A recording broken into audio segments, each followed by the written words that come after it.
Rev up your engine!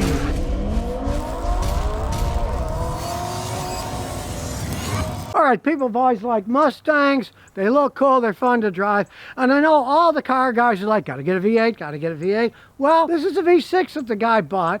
And I often suggest buying the V6s for one main reason. It still looks exactly the same as a V8. The only difference is that when you pop the hood, a V6 engine. Now, it has 300 horsepower. When I was young, we had one of the first Ford V8s, all right? That thing put out like 110 horsepower, so V6 with 300 is plenty enough power, but it's not an insane amount of power like a lot of the big V8s with superchargers, turbochargers. These cars, if you're buying them used, are going to be generally in 100 to 200% better shape than the V8s that some kid buys, has beaten the heck out of it, and is now selling you something that is ready to turn into an endless money pit. In his case, it's got 77,000 miles on it. He's put 22 on it, and hey, he hasn't put any real money into it. Now, here's the funny story. The squirter is one thing that broke. He bought an extended warranty at the Ford dealer. So he takes it in, says the squirter's broken, showed me on his phone. He's got all these emails going back and forth, and they said, we want $489 to replace the squirter motor. I mean, ridiculous price, right? I mean, come on now. You go to AutoZone, buy an aftermarket pump for, you know, 30 bucks and put it on. But the factory one, they charge more. Bunch of labor, which takes 2 seconds to do. But they told me he was going to have to pay that. And he said, well, wait a second. I got this extended warranty. And the guy at the dealer says, oh, I forgot about that. Okay. So the next day he goes to look at it, and they charged them the $489. He said, whoa, don't you remember I have a warranty? And I said, oh, finally, oh, okay, after going back and forth. Well, you owe us $100 checkout fee. It's hilarious because they didn't check out anything. He said, my squirter motor is broken. Could you please replace it? But he says, well, I would owe you a $100 checkout fee, but you see, I bought this warranty at your dealership, and here's the paperwork. It says, since I bought it here, there is no co-payment on the repairs. They released them the car and didn't have to pay anything for it. Granted, the squirter motor is a little thing, right? But there's a principle involved in it that they wanted to hit them for almost 500 bucks for a warranty that he had already purchased and said it was free. So be wary of people and warranties and dealerships in general. Going back to the car, these are very dependable engines, and 300 horsepower is 300 horsepower. It's not a slow vehicle. It's plenty fun to drive around, but with the less horsepower, the transmission's going to last longer. The differential in the rear end is going to last longer. The brakes are going to last longer. Generally, everything is going to last longer. And here's another funny dealer bit. They said, well, to replace this part, it didn't have a logo on it, it was going to be $1,230. So instead, he bought the emblem himself. He bought that emblem on eBay for 30 bucks. Put it on himself, and it looks great. Here's another big advantage of this V6 engine. You got 28 miles a gallon, which is one more than it's rated for, driving on the highway. You get yourself a Ford Mustang with a V8, okay? The last one I had for any length of time on a highway, I'd get about 12 miles a gallon the way I drive. And in town, it would go into single digits. Now, I drove it extremely fast, which is another reason you don't want to buy a V8 Mustang, especially if it's one that I got to test out for a couple of weeks, because I would wring the heck out of them to see how they held up, right? But the V6s, they got plenty of horsepower. They look exactly the same.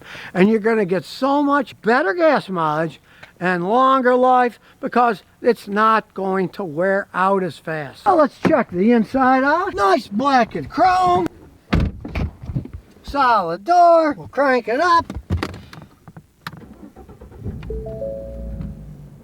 And now, it doesn't sound bad. Now, of course, it doesn't sound like a V8. It's a V6 with dual exhaust, but it's still got a decent sound. And your neighbors won't be screaming at you when you rev up your V8 with straight pipes. People like these quiet sixes more if they live around you. Big bucket seats, and the back are kind of semi-bucket. They're comfortable, too. It is a Mustang. There's limited space in the back seat, but that's not what you buy these for. You can see this one has 70,000 miles on it now. Like I say, he had to replace the windshield washer, but he got it fixed under warranty. Cruise control, phone, you name it. Now, granted, it does have an awful tiny screen, you know. There's a backup camera that you better have good eyesight if you're going to use that. They're exactly the same as V8s, except They got a smaller engine, they cost less, and they get a lot better gas mileage. Now, he wants me to check it out, and yeah, that's what I'm here for. We'll see what shape it's in with 70,000 miles. So, out with the old computer. They did get carried away with black. I gotta use my flashlight, because everything's black, including the connector, so... I found it, it's under here and plugged in. But you can't see it because everything's black, including the connector. Hook up forward, and we'll do a system scan. Up to scan saw while we're at it. We'll just take a general look around. Yeah, it's a classic Mustang. They do a ride a lot better than they used to because these more modern ones, they got independent suspension in the back and they ride a lot better. Handle a lot better too. Now the conventional guys say, oh, I want a solid rear end, blah, blah, blah. Yeah, maybe if you're going to the drag races. But if you're going to drive it every day, you're going to be a lot happier with independent suspension in the back. It's a modern car, so there's a lot of systems that it's going through. So we'll go back and do a health report. Gonna go through the whole systems of everything. Everything's green, no fault codes, no codes. So let's look at the powertrain data. See, there's an awful lot of data stream. 306 variables. So here we go. Of course, they're color coded. Blue is good, so see, no errors in the fuel adaptation. We even have the barometric pressure, ambient air temperature, and barometric pressure. Hey, it's a weather station on wheels. Complex these systems are. That's how you can get better gas mileage.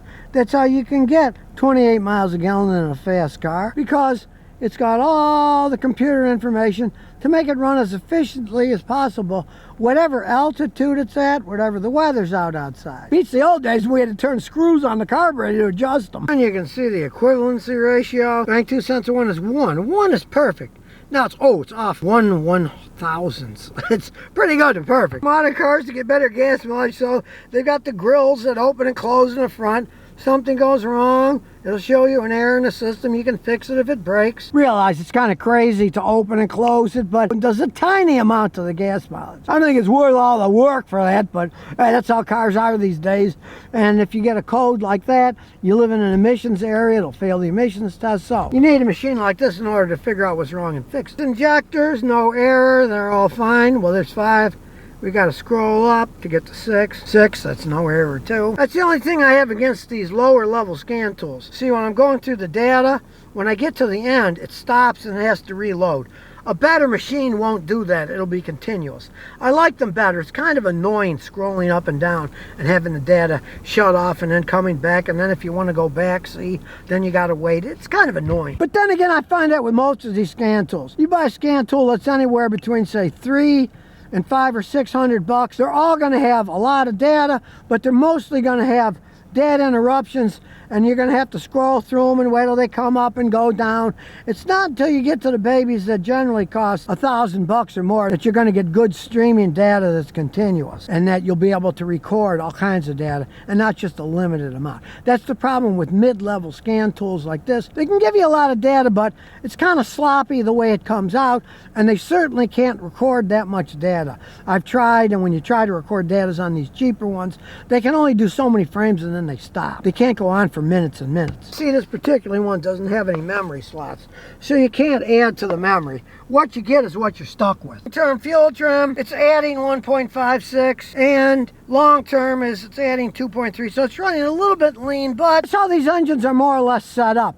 That's how he's getting 28 miles a gallon. You don't want to mess with this. If you made it run a little bit richer, you would get worse gas mileage. They're pretty much set up this way, and that's normal. You know, there's no check engine lights, no fault show. That's pretty much normal for one of these. You're happier to have it a little bit lean, so it gets a little bit better gas mileage. Now you can see the rear fuel trims are a little different. Subtracting a little bit of fuel and adding a little bit. Subtracting and adding. Subtracting, adding, not subtracting. Now that's normal, because in order for the catalytic converter to work, it'll go a little rich lean, so it'll be able to burn all the on-burn hydrocarbons. They're actually designed that way. The tranny's in excellent shape because the shift RPM drop and input shaft below expected is 0. It's not having any problem shifting. Got all the pressures of the shift solenoids on it. And of course, if you're ever wondering about the transmission, while you're driving it, you get the shift time that goes 10 to 90% of completion, and then to 10% completion. You can get to watch all that data. If it's more than 65 milliseconds, you know your transmission's not working that great. So you can do all this data with these things. It shows you the total time that the ECU, the main control unit,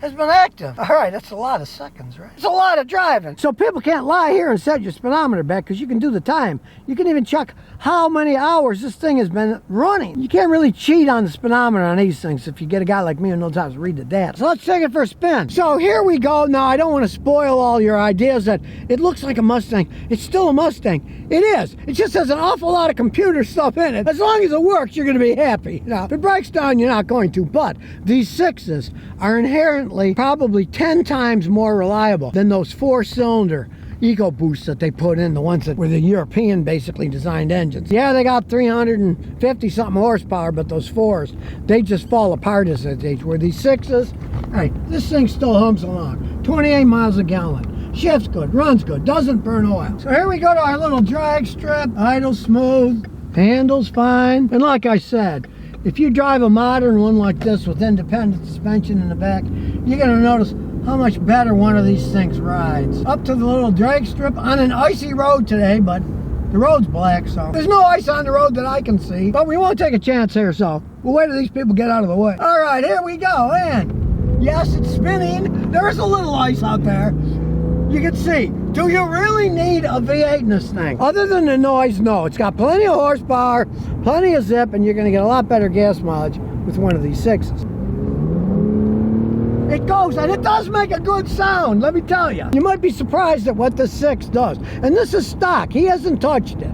You can make them louder if you want. See here, you want to play around? Hey, it's got paddle shifters on it. We just went into 4th gear. We just went into 5th gear. Did you feel anything? No.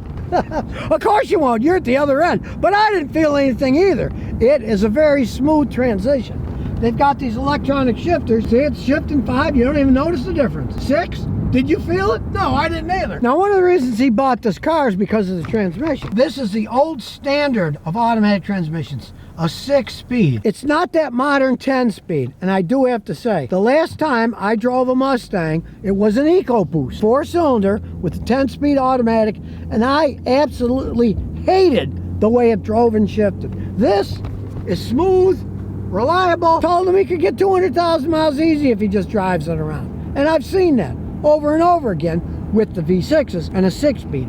It's not a horrible CVT. It's a classic rear-wheel drive, but it's not that crazy 10-speed automatic that they've had some problems with.